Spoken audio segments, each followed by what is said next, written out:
हमने ये सारा डिस्कस किया। उसके बाद हमने वो भी देखे जो कि IMF ने रिपोर्ट पाकिस्तान की इकोनॉमी के ऊपर दी हुई है।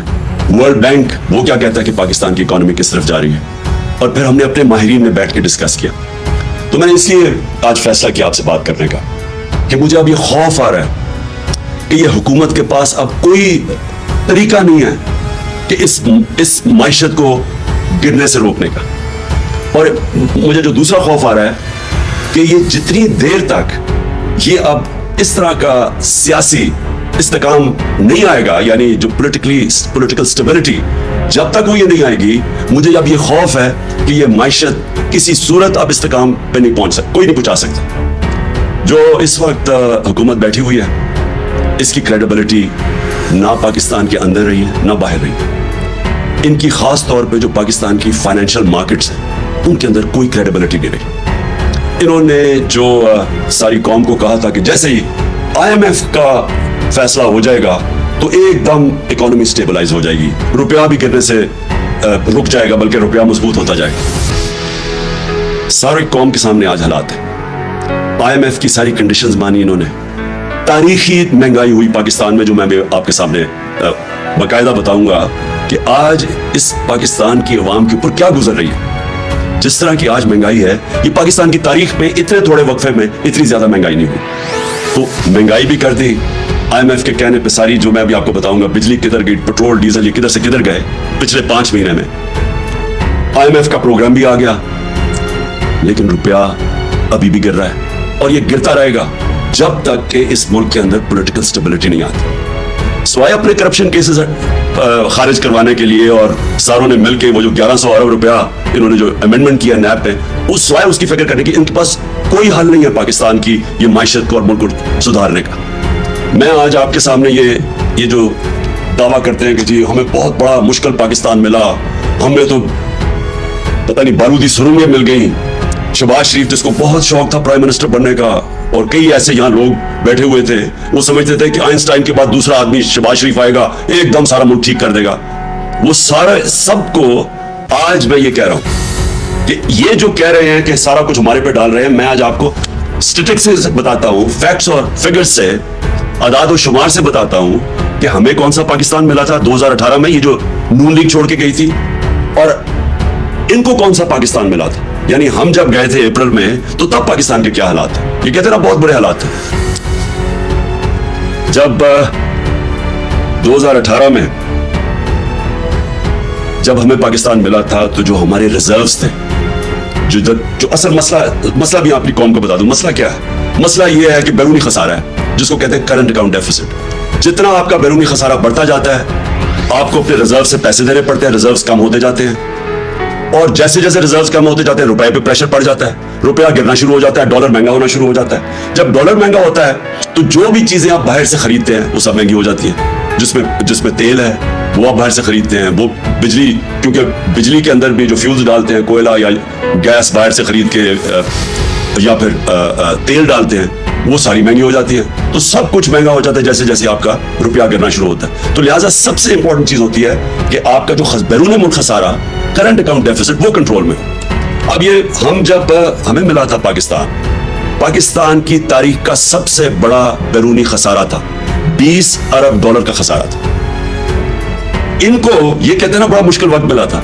इनको जब अप्रैल में जो उन्होंने साजिश करके हमारी गवर्नमेंट गिराई, तो इनको जो करंट अकाउंट डेफिसिट मिला था, बैरूनी खसारा, वो था 16 अरब डॉलर। अब ये समझना है, हमें 20 अरब डॉलर मिला, इनको 16 अरब डॉलर मिला। हमें जो हम इनकी वोट ऑफ नो कॉन्फिडेंस से पहले हमने कितना उधर से, जिधर हमारे रिजर्व्स ये जो छोड़ के गए थे 9.8 पे, जब वोट ऑफ नो कॉन्फिडेंस इन्होंने दर्ज करवाया, जिसकी वजह उसके बाद सियासी हमारी इंस्टेबिलिटी होनी शुरू हो गई, 16.2 अरब डॉलर के हमारे रिजर्व्स थे। फिर से ये जब छोड़ के गए थे पाकिस्तान 9.8 था, जो हम छोड़ के गए थे इन्होंने कहा बड़ा मुश्किल पाकिस्तान छोड़ के गए। हमारा वोट ऑफ नो कॉन्फिडेंस से पहले 16.2 अरब डॉलर के रिजर्व्स थे। आज ये IMF का डील भी साइन कर बैठे हैं और आज रिजर्व्स है 8.8 पे। उसके बाद जो अब आपका जब बैरूनी खसारा होता है तो आप कैसे वो कम करते हैं? आप कैसे कम करते हैं? दो हमारी बड़ी चीजें, एक हम एक्सपोर्ट करते हैं तो वो डॉलर्स आते हैं, और दूसरा बैरून मुल्क पाकिस्तानी हमें रिमिटेंसेस भेजते हैं, वो जो पैसा भेजते हैं। ये जब छोड़ के गए थे तो ये याद रखें 20 अरब डॉलर का खसारा, लेकिन रिमिटेंसेस कितनी थी ओवरसीज? 19 अरब डॉलर की, और इनकी एक्सपोर्ट्स कितनी थी? 24 अरब डॉलर की। हम जब छोड़ के गए 20 से कम खसारा किया, 4 अरब डॉलर कम किया 16 पे, लेकिन हमारी आमदनी किधर पहुंच गई? 19 अरब डॉलर से हमारी रेमिटेंसेस गई 31 अरब डॉलर पे। 12 अरब डॉलर की हमने मजीद और आमदनी की, यानी हमारे पास ज्यादा पैसे किए अपने ये कर्जे वापस करने के लिए। और दूसरा, हमारी एक्सपोर्ट्स इन 24 अरब पे छोड़ के गए थे, 32 अरब डॉलर पे हम एक्सपोर्ट्स लेके गए, तो हमने मुल्क में ज्यादा डॉलर्स भी लेके आए और हमारा खसारा भी कम था। मैं ये इसलिए कह रहा हूं कि बार बार प्रोपेगेंडा किया जाता है जी बड़ा मुश्किल हमें मुल्क छोड़ के गए। ये वो मुल्क छोड़ के गए थे, हमारे लिए इनसे ज्यादा मुश्किलात थी। हमने वो मुल्क हमें मिला, पहले तो खसारा सबसे बड़ा, उसके बाद हमने वो स्टेबलाइज किया, उसके बाद कोरोना आ गया। 2 साल कोविड-19 दुनिया का एक सदी के अंदर एक दफा इतना बड़ा बुरान आता है। 2 साल हम उस बुरान से भी गुजरे। हमें ये अब सैलाब का इनका बुरान आया हुआ है, ये जो खास तौर पे सिंध में और खैर सारे कौम का है इस वक्त मुश्किल वक्त से, लेकिन जरा इनका अब रिस्पॉन्स देखें और हमारा रिस्पॉन्स देखें जो हमारा कोविड-19 का बुरान आया था। दुनिया ने एक्नॉलेज किया कि पाकिस्तान वो 3 टॉप मुल्कों में था जिसने सबसे बेहतरीन इतना बड़ा क्राइसिस का मुकाबला किया। हमने क्या क्या इंसेंटिव्स दिए, हमने कैसे अपने लोगों को उनका रोजगार बचाया, हमने कैसे कंस्ट्रक्शन इंडस्ट्री को इंसेंटिवाइज किया, हमने कैसे बड़ी कंपनीज को कर्जे दिए ताकि वो लोगों को बेरोजगार ना करें। सारे बड़े सगीर में जिस मुल्क में ने सबसे ज्यादा रोजगार दिया कोविड-19 के बाद वो पाकिस्तान था, और ये वर्ल्ड बैंक की रिपोर्ट है। ये तो सारे कह रहे थे मुल्क को लॉकडाउन कर दो, और इन्होंने अभी तक जो इनका रिस्पॉन्स आया है इसके ऊपर, सैलाब के ऊपर, इनके पास तो कोई प्लान ही नहीं अभी तक। किसी को रोड मैप ही नहीं नजर आ रहा। सिर्फ एक ही रोड मैप नजर आ रहा है कि पैसे मांग रहे हैं दुनिया से कि जी हमें किसी तरह पैसे दे दो। वो जो सेक्रेटरी जनरल यूनाइटेड नेशंस का आया था उसका वो कपड़े वो बाजू नहीं छोड़ रहा था सिपाही क्योंकि पैसे मिल जाए। इनके पास तो और कोई प्लान ही नहीं नजर आ रहा। क्या ये मुल्क को ऑर्गेनाइज कर रहे हैं? कैसे डील कर रहे हैं? जब वोट ऑफ नो कॉन्फ्रेंस आया था तो एक्सचेंज रेट पाकिस्तान का जो रुपया था 178 रुपए का डॉलर था जब वोट ऑफ नो कॉन्फ्रेंस इन्होंने किया। आज है 236 रुपए का। कौन सा इतना क़यामत आई थी कि 178 रुपए से 236 पे पहुंच जाए। उसके बाद मैं जरा कौम को बता रहा हूं कि बिजली कितनी थी। 16 रुपए यूनिट थी जब हम छोड़ के गए। 16 रुपए यूनिट बिजली थी। आज इन्होंने वो बिजली पहुंचा दी है 36 रुपए पे, और उसके ऊपर जब टैक्स लगते हैं तो लोगों के पास जो बिल आ रहे हैं वो दुगने से भी ज्यादा आ रहे हैं, और ये हर इंसान को हिट कर रहा है। ये आम सफेद पोश को भी हिट कर रहा है, ये इंडस्ट्री को भी हिट कर रहा है, ये ट्यूबवेल पे भी हिट कर रहा है। ये हर जगह इस वक्त ये जो बिजली के इन्होंने बढ़ाए हैं दुगनी से भी ज्यादा कर दी। उसके अलावा लोड शेडिंग है, यानी एक तो बिजली महंगी होगी, उसके अलावा लोड शेडिंग। किधर गई बिजली? यानी बिजली गायब तो नहीं होगी। मुकाबला का मुआवजा कर ले हमारे में और इनके दौर में है कि बिजली कितनी थी। अब पेट्रोल, मैं बड़ी बड़ी चीजों की बात कर रहा हूं जो कि आम आदमी को हिट करती है। जब हमारी हुकूमत थी आलमी मंडी में $103 का तेल मिल रहा था, और हम किस कीमत पे पेट्रोल दे रहे थे? 150 रुपए लीटर। हम किस कीमत पे दे रहे थे डीजल? 146 रुपए लीटर। आज कितना है? आज आलमी मंडी के अंदर तेल $103 से आ गया $93 पे। $10 कम हो गया। और ये कितने पे दे रहे हैं आप आज डीजल और पेट्रोल? डीजल दे रहे हैं 146 रुपए। 100 रुपया महंगा हो गया 146 रुपए लीटर पे, और पेट्रोल दे रहे हैं 236 रुपए लीटर। इंटरनेशनल मंडी में कम हो गया है, लेकिन ये पेट्रोल 150 से गया है 236, डीजल 146 से गया है 248 पे। और गैस की कीमतें अभी बढ़ रही हैं, और IMF कह रहा है कि ये 250% बढ़ेंगी सर्दियों तक। जो आम आदमी को इस पर सबसे ज्यादा तकलीफ हो रही है वो आटा है। आटा दुगना हो गया। 1 किलो आटा 50 रुपए हमारे दौर में 1 किलो आटा था, आज वो कराची के अंदर 100 रुपए चला गया। 5 महीने के अंदर ये सब कुछ हुआ है। मैं सवाल ये पूछता हूं कि क्या हुआ 5 महीने में कि वो किधर से किधर कीमतें चली गई हैं। मैं आपके सामने बता रहा हूं, और ये सिर्फ सारी चीज और कीमती ले लें। चावल गए हैं 100 रुपए से 225 रुपए पे, दालें गई हैं जो आम आदमी, मैं सिर्फ वो बातें कर रहा हूं जो आम आदमी जिसके ऊपर रहता है, 225 रुपए से 360 रुपए पे गई हैं दालें। जो घी है, पाम ऑयल जो हम हमारे जमाने में इंपोर्ट करते थे वो $1700 था, आज वो नीचे आके $1000 पे आ गया है। कम हो गई आलमी मंडी में जो हम इंपोर्ट करते हैं पाम ऑयल। हमारे दौर में 450 रुपए था, आज है 560 रुपए। मैं फिर से वो कह रहा हूं, वो जो चीजें आम आदमी इस्तेमाल करता है। इन्फ्लेशन, ये जो सबसे इसकी जो फिगर है जिसको कहते हैं सेंसिटिव प्राइस इंडेक्स, अप्रैल के अंदर 18% थी जब हम छोड़ के गए, आज है 45%। सारा इन्होंने हमारे ऊपर कैंपेन चलाई कि बहुत महंगा हो गया पाकिस्तान, महंगाई हो गई, लोगों का गुजारा मुश्किल है। साथ मुझे अफसोस से कहना पड़ता है कि इनका पेड मीडिया, लिफाफे, मीडिया हाउसेस जो इस कैंपेन और प्रोपेगेंडा में शामिल थे, उन्होंने हर रोज, आप उठा के देखें अखबार, हर रोज अखबार में पढ़ो कि जी ये महंगाई हो गई। लोग, हम कहते गए कि आलमी महंगाई है, मैं कहता गया कि दुनिया के अंदर एक कोविड-19 के बाद एक कमोडिटी सुपर साइकिल आया, दुनिया में महंगाई होगी, मैं हर जगह बताता गया। इन्होंने मुसलसल महंगाई मार्च, धरने दो, गवर्नमेंट गिराओ, ये लोगों का माशी कत्ल कर दिया। आज ये सोच रहे हैं कि ये जो सेंसिटिव प्राइस इंडेक्स है, ये सबसे ज्यादा वो अल्लाह ने इनको एक्सपोज किया, क्योंकि इनका मकसद तो था ही नहीं, महंगाई दूर करना तो उनका मकसद था ही नहीं, वो तो एक बहाना था। इन्होंने अपने करप्शन के केसेस बचाने थे, जो 1100 अरब रुपए के इनके ऊपर करप्शन के केसेस थे, जो 60% कैबिनेट जमानत पे है। इनकी जनाब 18% से सेंसिटिव प्राइस इंडेक्स गई है 45% पे। ये पाकिस्तान की तारीख की सबसे ज्यादा महंगाई है। मैंने आपको बता दिया हमें क्या मिला था और इनको क्या मिला है, ये कैसे जस्टिफाई करते हैं। फिर आगे चले जाएं।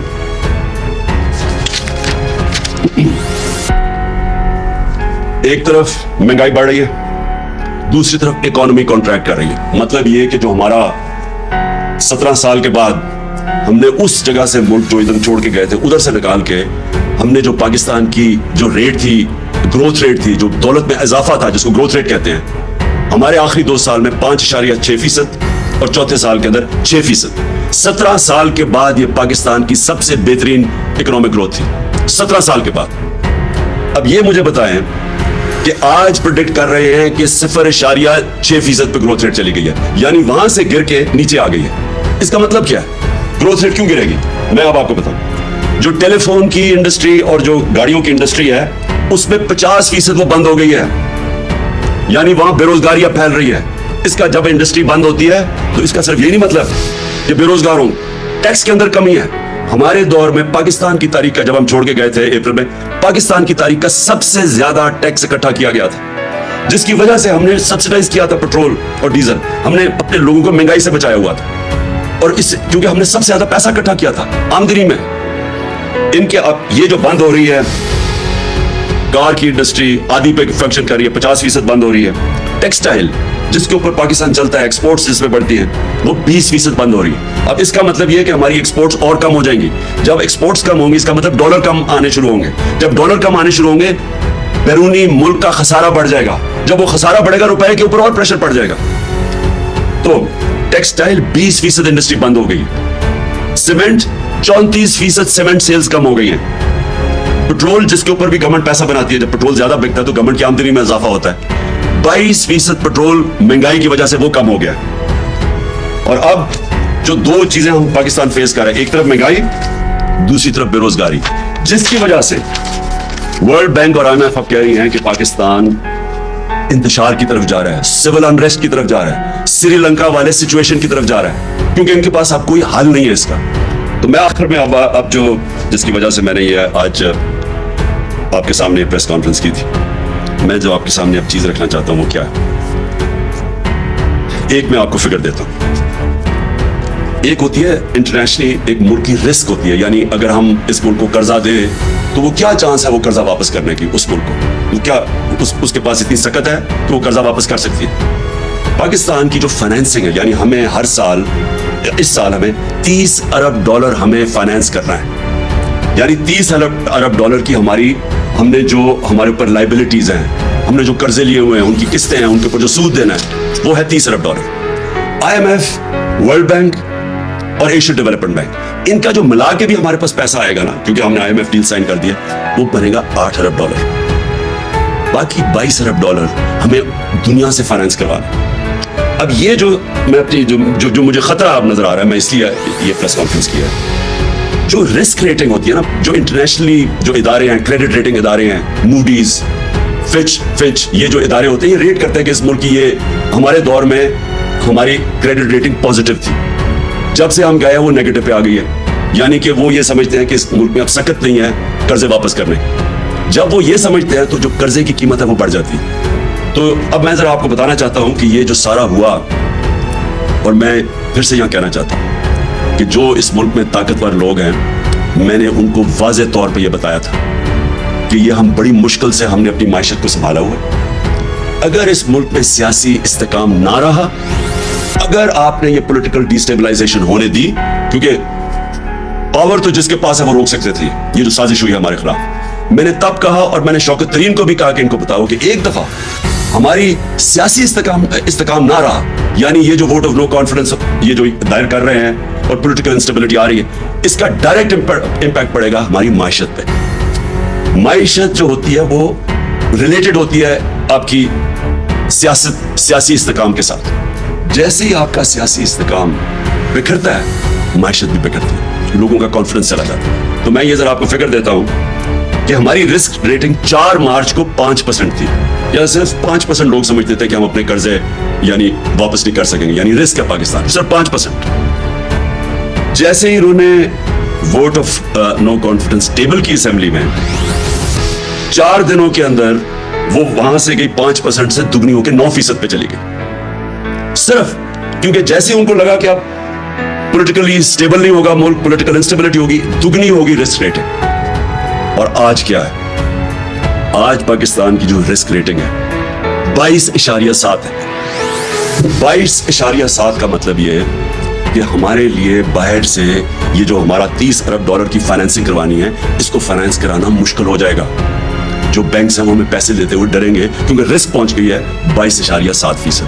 मेरी जो ये सिर्फ मीडिया टॉक इसलिए, मैं फिर से ये कहता हूं कि अगर जल्दी से जल्दी साफ और शफाफ इलेक्शन करवाओ, मुझे उसका कोई इतना ज्यादा फायदा नहीं है पर्सनली इस वक्त, क्योंकि हमारा तो अल्लाह का करम है कि जैसे जैसे ये मुल्क इस तरफ लेके जा रहे हैं, महंगाई बढ़ रही है, इनकी शक्लें देख रहे हैं, अपने करप्शन केसेस बचा रहे हैं, मुल्क संभाला नहीं जा रहा, हमारा तो ग्राफ ऊपर जा रहा है, लेकिन मुल्क नीचे जा रहा है। और ये जो मैंने आपको बताया कि अगर इस मुल्क में पॉलिटिकल स्टेबिलिटी नहीं आती, ये इसकी इकोनॉमी अब स्टेबलाइज नहीं होने लगी। हमारी जो इकोनॉमी है, जो हमारी माइशत है, ये अब नीचे जाएगी। और नजर आ रहा है कि मार्केट को कोई अब एतमाद ही नहीं है, ना अंदर मार्केट को एतमाद है ना बाहर। इसलिए मैं आज सबको कहना चाहता हूं, अपनी कौम को, कि जल्दी से जल्दी इलेक्शन करवाएं पाकिस्तान को इस दलदल से निकालने के लिए, जिस दलदल में बड़ी तेजी से ये इंपोर्टेड हुकूमत हमें धकेल रही है। साजिश तो इन्होंने कर दी, अपने करप्शन केसेस के ऊपर तो इन्होंने आते साथ ही फैसले करवा लिए। अब रमजान शुगर मिल इनकी, उसके तो केस फौरी लगा हुआ है कि जी उसका केस खत्म करो। FIA का जो शहबाज शरीफ और बेटों का 16 अरब का केस था, वो भी 4 गवाह भी अल्लाह को प्यारे हो चुके हैं। मकसूद चपरासी भी चला गया है, जो इन्वेस्टिगेट कर रहा था डॉक्टर जुबान, वो भी नहीं है। वो तो हो रहा है सारा कुछ, मुल्क को ये नीचे लेके जा रहे हैं। तो आज मैं अपनी सारी कौम से अपील करता हूं कि ये इस मुल्क को अगर हमने मजीद इस दलदल से निकालना है, इस तरह की महंगाई से बचाना है, जिस तरफ जा रही है चीजें महंगी। IMF ने कहा है कि अभी बिजली और महंगी होने वाली है, उनकी रिपोर्ट में है। हमने अपने मुल्क को इंतशार से बचाना है। फौरी तौर पे साफ और शफाफ इलेक्शन अनाउंस किए जाएं। जितनी ये देर करते जाएंगे, बुरान बढ़ता जाएगा। और फिर से मुझे खौफ है कि ऐसा ना वक्त आ जाए कि सबके हाथ से ये निकल जाए। अगर किसी का ख्याल है कि ये फैशिस्ट टैक्टिक्स से ये किसी तरह ये ज्यादा देर ठहर जाएंगे, ये मुल्क को नुकसान पहुंचा रहे हैं। कोई नहीं रोक सकता इस मुल्क में इंतशार को, अगर इसी तरह ये चलते रहे। और मैं देख रहा हूं जिस तरह दीवार के खिलाफ साथ लगाया जा रहा है, मैं आज सिर्फ इस चीज पे खत्म करता हूं कि ये ज्यादा देर अब हमारा सब्र नहीं रहेगा। अगर ये इसी तरह चलते रहे और मुल्क को इसी तरह नीचे ले जाते रहे, तो हमें फिर एक कॉल देनी पड़ेगी अपनी आवाम को। पाकिस्तान जिंदाबाद।